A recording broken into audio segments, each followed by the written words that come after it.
Welcome back to the Learn English podcast, the podcast teaching English in context so you can learn naturally. On today's episode, I want to talk about two of the most important people in the history of American aviation. Aviation is the science of flying, of creating aircraft that can fly in the air. And two of the most important American aviators were the Wright brothers.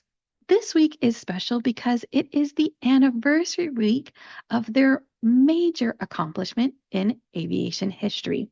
So, if you're interested in learning about who the Wright brothers were and what they did on this week so many years ago to have such an impact on aviation history, then follow along because we're about to begin.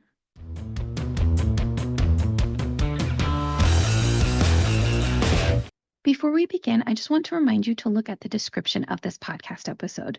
There you will find a list of the words and phrases that I used during the episode. You can take these words, you can start studying them, and hopefully you can start using them in conversation yourself. Now let's talk about the Wright brothers and who they were. When you hear the term the Wright brothers, who we're referring to are Wilbur and Orville Wright. They were born in Dayton, Ohio in the 1800s. Their father was a church bishop, but it was their mother who inspired them to learn how things worked. She was mechanically gifted. That meant that she worked on things around the house and was always fixing things and getting them to work correctly. She inspired them to start working on little machines and really just get interested in how different machines functioned and worked. Wilbur and Orville were very curious as children, and they liked to learn about the world around them. Neither of them actually went to college, though, and they didn't even attend high school. So when we think of them nowadays, we would actually say they weren't that educated. However, they were self-taught. They liked learning about the world around them. And like I said, they liked studying mechanics and engineering because of the influence of their mother. Their father also inspired them because he bought them a little toy helicopter as children. This was a wood helicopter, and you used rubber bands to get it to float up in the air for a few seconds. It wasn't much, but it was enough to spark their curiosity. It got them interested and thinking about flying. Their enjoyment of engineering and mechanics led them to open a bicycle shop in Dayton, Ohio, and they were successful. They made some money and they were able to actually use that money later on to study how to build an airplane. Now, in the 1900s, people really started to get into aviation. People were trying to make different machines that would be able to fly. And the Wright brothers were really inspired by this. They were also very inspired by a German engineer named Otto Lilienthal. He was trying to figure out how to make an airplane, or what we would now call an airplane, and he actually ended up crashing and passing away in 1896. When that happened, they became very inspired and they really wanted to continue that work and figure out how to make a machine that would be able to fly in the air. Even though the brothers didn't finish high school and didn't go to college, they actually took a very scientific approach during all of their studies and all of their engineering. They ran hundreds of trials. They would study wind patterns. They would look at birds. They would study as much as possible and do as many trials as possible to try to better their design. They actually even built a wind tunnel so they could test their design and see if it would be able to fly in the air. And in 1902, they were successful in making a glider that would be able to at least float and turn in the air. Now, this wasn't a powered machine, but it was a crucial first step for them. In 1903, they started working on their powered aircraft, which they called the Wright Flyer, named after their last name. They built a lightweight plane with lightweight propellers, and their goal was for it to take off under its own power, navigate in the air, and then safely land. In December of 1903, the brothers went to Kitty Hawk, North Carolina, and they were going to test their aircraft. On December 17th, they took their first flight, and it is credited, at least here in the United States, as being the first aircraft flight. On that day, the brothers went in front of 5 witnesses, and Orville was the first pilot. His flight lasted 12 seconds and covered 120 feet. Now, I know most of the world doesn't use feet, so to convert that, that's about 37 meters. The flight was short, but it was considered a huge achievement. No one had been able to have an airplane actually successfully fly and land. Later on in the day, Wilbur also piloted the aircraft. His flight was longer. It lasted about 59 seconds and covered 552 feet, which is about 260 meters. These flights were historic because it was the first time that powered aircraft that were heavier than air were able to take off and be controlled by a pilot in the air. Of course, they were also able to successfully and safely land. When the brothers landed, they actually sent a telegram home. Like I said, they were from Ohio, but this flight took place in North Carolina. And at the time, a telegram was the fastest means of communication. Now, this telegram is famous in the United States. There's always kind of jokes about it. And that is because in the telegram, they tried to save as much space as possible. With a telegram, you got charged per word and per line. And so they tried to condense everything. In the telegram, they told their parents that they had 4 successful flights and that the longest lasted for 57 seconds.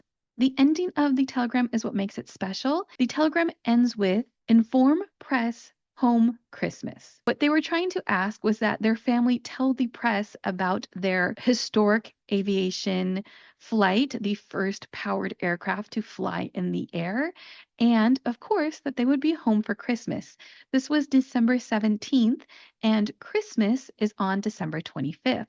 Now the joke is that their parents thought to inform the press that they would be home for Christmas. That is kind of an urban legend, as we would say. It's a myth. It's not necessarily true. It's just people kind of joke around that the parents thought that the big news was actually that they were coming home for Christmas and completely misunderstood the part about them flying an aircraft in the air. Their family didn't really tell the press, and no one really seemed to understand the importance of what they did when they did it. It took the press a long time to start reporting on what the Wright brothers did and how historic their first flight at Kitty Hawk was. Part of the reason was that people were skeptical of their achievement.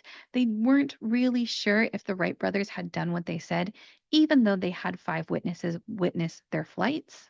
However, the Wright brothers continued to do work on their aircraft, and by 1908, they really started getting the recognition that they deserved. By then, they were demonstrating their aircraft to governments and to private companies, and people started to understand that they were making huge achievements in aviation. Today in the United States, we say that the Wright brothers had a key role in aviation history. They weren't the only people who were trying to study how to build an aircraft, but we do say that they had the first powered flight. They made a lot of advancements in the study of lift and propulsion and being able to actually turn an aircraft while it was in the air. Of course, the technology that they used is no longer in use, but we still say that they have a pivotal role in aviation history. Pivotal means an extremely important, the first step, a major point of growth, of discovery in aviation history. And that's what we think of when we think of the Wright brothers, this pivotal moment in aviation history, this important step when it came to the modern aircraft development. The Wright brothers continued to work on their designs after the first flight and after they started showing their inventions to the US government and to private investors. Sadly, Wilbur Wright died in 1912 of typhoid fever, and he was only 45 at the time. But Orville continued to work in aviation up until the time of his death in 1948. The Wright brothers' story remains an inspiring story, and they kind of are a way of showing that American spirit and that American innovation.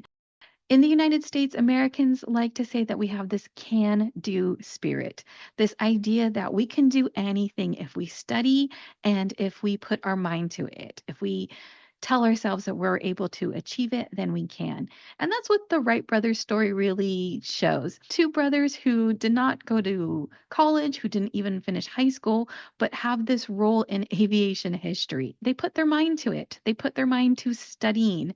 They studied wind patterns and birds and revised their designs over the course of many years. And eventually, they succeeded. It took a long time, it took a lot of effort, but they succeeded and forever will be part of aviation history. If you're in the United States and you want to learn more about the Wright brothers, if you want to visit some historic places, you can. You can go to Kill Devil Hills in North Carolina. That is the site of their first flight on December 17th, 1903, and there is a memorial there. There is a granite memorial and some replicas of their first aircraft and also the campsite where they were staying while they were trying to make this first flight happen. You can also go to Dayton, Ohio, where they are from. There is the Dayton Aviation Heritage National Historical Park. That includes their bicycle shop, which is the place where they did a lot of their experiments. The Wright State University, which is named after them, also has a special collections and archives that includes documents, which are their drawings, their letters, and even some photographs that you can see and that are on display. And the final site in Dayton, Ohio is the Paul Lawrence Dunbar House Historic Site. Paul Lawrence Dunbar was a poet, an African American poet in Dayton, Ohio, and he had a very close friendship with the Wright brothers. And this site explores the relationship between Paul Lawrence Dunbar and the Wright brothers at a time when maybe this wasn't as common as it is now. If you visit Washington, D.C., you can also go to the National Air and Space Museum. I have been to that museum and I recommend it. It has a lot of things from aviation history in the United States and from space history in the United States. But one of the pieces that's in the museum is the original 1903 Wright Flyer. That's right, you can actually see that first aircraft, the aircraft that they used for their first flights in the museum. If you're interested in learning more about the Wright brothers, there are a lot of books, a lot of documentaries about them. If you're watching on YouTube, you can type in the Wright brothers, and I guarantee you're going to find more information about them. And because they have such a large cultural impact, because everyone knows who the Wright brothers are, they're also just mentioned in regular TV shows and movies. For example, The Simpsons have mentioned the Wright brothers. Family Guy did a Wright brothers episode. And there's also a show called Drunk History, which is a comedy history kind of a show. They did an episode about the Wright brothers' first flight. So they have a very large cultural impact. And if you're interested in learning more about them, there's a lot of different content that you could use to learn about them while also helping to improve your English. I hope you liked this episode. I hope you liked learning about the Wright brothers, and hopefully, you now know who they are and what they did to make them so famous and so well respected here in the United States. If you liked this episode, if you want more episodes like this, please let me know. If you're watching on YouTube, leave a comment. Tell me if you liked this episode, if you would like more episodes where we talk about American historical figures. There are so many people who've had a large impact on the history and the culture of the United States. So if you liked this episode, if you would like more episodes like this in the future, then please let me know. If this podcast is helping you learn English, if it is helping with your fluency and your listening comprehension and your vocabulary, please consider leaving us a rating on whatever app you are using to listen to this podcast on. You can also tell a friend, tell a family member, tell someone who is learning English, and that will help us grow our audience. A reminder that you can also follow us on social media at Learn English Pod. The website is learnenglishpod.com. And remember to like and subscribe so you don't miss our next episode when it comes out next week. Until then, keep learning English.